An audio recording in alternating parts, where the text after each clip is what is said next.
Greetings, ghouls and goblins. It's Halloween today. Well, depending on when you're watching this video. Now, RGT has already celebrated Halloween this year, as seen here by my amazing costume. But Nintendo also decided to celebrate Halloween by doing a new Nintendo Switch Online update.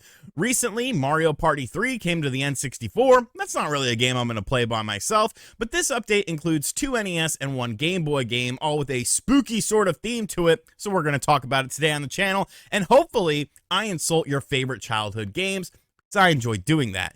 Now, on the NES side of things, I don't feel like I'm going to insult your childhood games, because you didn't play Devil World on the Famicom. You didn't play the mysterious Murasame Castle. Now, I know both of these games. I've never really figured out like how to play Devil World. I know it's kind of like a Pac-Man-esque style game. I like how they say a hidden gem from Mario creator Shigeru Miyamoto, using the term hidden gem very loosely there. But let's go ahead and check it out here, because we have to attack the Devil's World. Now, this game never was released stateside because of, like, I guess, satanic panic. I'm already dead. This is why I don't like this game. Like, the little devil dude on top just, like, changes where the level goes and stuff. Like, it's fine. You're collecting stuff, you know, trying to get scores. Pac-Man-esque, like I said. Got to eat the little dots. Got to use your crucifix in order to eat the dots. I'm sure there's some overarching, like, theme here. Like, why is there ice cream in hell? Like, why am I eating ice cream in hell? Like I said, I'm terrible at this game. I've never been good at it. I've never truly figured it out. You're probably watching this like, oh, RGT's not good at Devil World. He's not a real video gamer. To which I would say, I don't care. Like, it's not a game that came stateside. It's not a game I grew up with. It's fine for what it is if you enjoy the Pac-Man-esque style of games with a little satanic overtones. But, you know, I don't need Satan stuff, man. I got enough evil stuff going on in my life. Obviously, the imagery is why this game never came stateside, because satanic panic. Gotta guard the children. The Dungeons and Dragons are gonna kill them all. But, you know, it's a decent little game. I guess I'm having some sort of semblance of fun here. I would use the term fun very loosely, because, you know, I'm just collecting little dots. I'm like Pac-Man, except I guess I'm like a Christian or something here. Like, this is a very religious game. You know, you gotta get your crosses, avoid the devil. We're done here. Let's move on to the next one. I love when games are in Japanese and there's no English, because that always makes me feel very welcomed, you know. I spelled RGT wrong. I don't know how to go back. My name's RF for this video. Call me RFT85. This is a game that I've heard a lot about. I don't know that I've ever played it, because, once again, it was a Famicom game. Might have been a Famicom Disk System game. I don't think it was. I think it was just a standard Famicom game. And it's cool that... Asome Joa? Okay. You know, it's cool that they're adding games like this, because, you know, it gives you a bit more variety of just the standard NES stuff. But, like, would it kill you to translate the game? Like, I don't understand why it's just, like, bare minimum with this service. Like, I'm sure there's fan translation patches out there, and then Nintendo could show their e-penis and be like, hey, you know, this is our game that you translated, so technically it's our game, so technically this is our patch here, so we're gonna go ahead and steal it. I don't know, maybe I'm just asking too much. I don't know what I'm doing here. Obviously, I've got a sword, I've got some sort of shuriken to throw. You know, the game looks nice, and the music is pretty good in it as well. Got to kill ninjas. Ninjas are always fun. I like the top-down perspective. I'm not against top-down perspective games like some people are. I think they can be pretty fun. I guess that's a boss or something. Oh, kicked his ass. Kicked his ass. Get out of here, homie. All right, now we're... Oh, got a secret there. Hey, I'm really good at this game. Oh, I'm already dead. Is that game over? That's going to piss me off if that's game over. You son of a... So where am I? Am I back at the start of the game, or am I back in the place that I was? Oh, you can use magic by hitting B. I didn't realize that.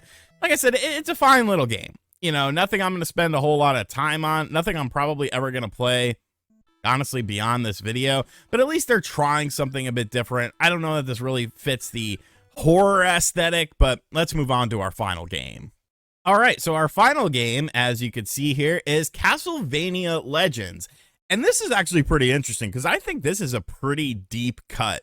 Now, there was 2 other Castlevania games on the Game Boy. Simon's Revenge, or Belmont's Revenge, was the good one. The other one wasn't quite as good, but I don't think I ever played this game. As you can see here, it came out in 1998, so it's not exactly like in the Game Boy's infancy. This is a Power Pack game, so you know, there is some Super Game Boy compatibility with it. I'm actually interested in playing this, though. I know it's Sonia Belmont, which kind of changes up the gameplay a little bit. Standard or light mode? I guess we'll go with standard. I'm a standard style man here. This is the tail. I don't care. But I might actually, like, play through this game because I can't imagine, you know, look how long it is. It's probably like a half-hour long game. I'm not going to play through it on the video here. But this... Okay. I like the music. I think the sprite of Sonya is pretty decent sized, all things considered. You know, this is, you know, there's that Game Boy slowdown to it when there's too many enemies on screen, but, you know, that's kind of to be expected with a game like this because of the fact that the Game Boy isn't the strongest system in the world. Kind of weird, because I'm pretty sure the Game Boy Color was out by this time, so why not just make it a Game Boy Color game and then you could utilize the additional power of the Game Boy Color? You know, you can only do so much with it. We've leveled up our whip and now it has a projectile attack. That's always handy. But I like this. You know, it feels like classic Castlevania. I'm sure we're about to get to some interesting platforming within the game itself, but you know, we got an outdoor, we got trees and stuff. Trees are cool, man. People, oh, go scary. That was pretty scary. I'm scared of this jump. All right, we made it. I don't know. There's something about Game Boy Castlevania games when it comes to the jump that you always kind of, you know, pucker your butthole a little bit. You're like, am I going to make this? Like, I feel like I might not make this, but you know, it's kind of the charm of these games. And just in general, you know, they're obviously not as good as their console entries, but I still think that they're pretty, you know, pretty decent. And I got to be honest with you, I'm digging this. I'm liking the enemy types too. Like, they're not, you know, they're a little bit different. Like slugs and, you know, this little zombie dude, he's pretty cool. Very Halloween-esque, a very Halloween-esque game.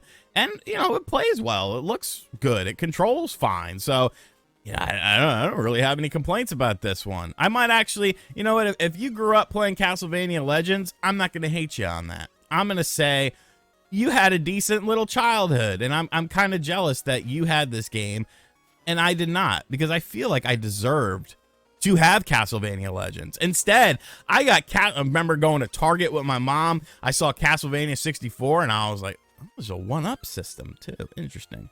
I saw Castlevania 64. I got so excited. I bought it. I took it home and I hated everything. Hated everything because that's not a good game. And I know there's like a cult like following of people that are trying to make that to be like a good game. Like, oh, it's not that bad. It's not that bad. No, it's terrible. It's a terrible game. And anyone who disagrees with that, I mean, we just have a different opinion, but I think your opinion sucks, especially when it comes to Castlevania games, because that game is an abomination. The stupid thing where you gotta take the Mandrake route and not get hit, horrible.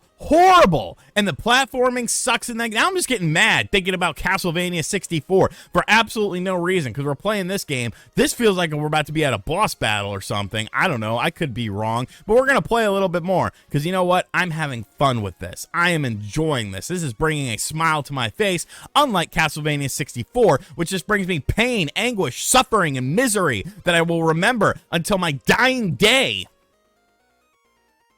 All right, sorry about that. Can we get to a boss? I feel like we're almost near a boss here. What hit me? Oh, what's going on here? Oh, you must be a boss. Oh, wow, that was actually kind of neat. So the ground gave way, but I still got a hit. Man, I might as well just... Oh, come on! Piss off! Piss off! Now I have this crap-ass whip. I don't have my cool projectile. Come on, dude. All of a sudden I can't jump down. You gotta fight these things. Whatever. What now? Now I'm just pissed off. You ruined it, Castlevania Legends. You ruined my good mood. You ruined my good feeling. You potentially ruined my Halloween. I'm gonna go ahead and throw that out there. You ruined my Halloween. I'm not gonna beat this. They just keep coming. I don't know how to stop them. Like a gangbang here. All right, we're done with this. Castlevania Legends. You started out good, and then you pissed on my leg and told me it's raining. Let me know in the comment section down below what you think of this Halloween surprise from Nintendo. And as always, guys, thank you for checking out this video. If you are new to the channel, make sure you hit that subscribe button, like, comment, and share. Hit the bell as well. And as always, catch you guys on the next video. Later.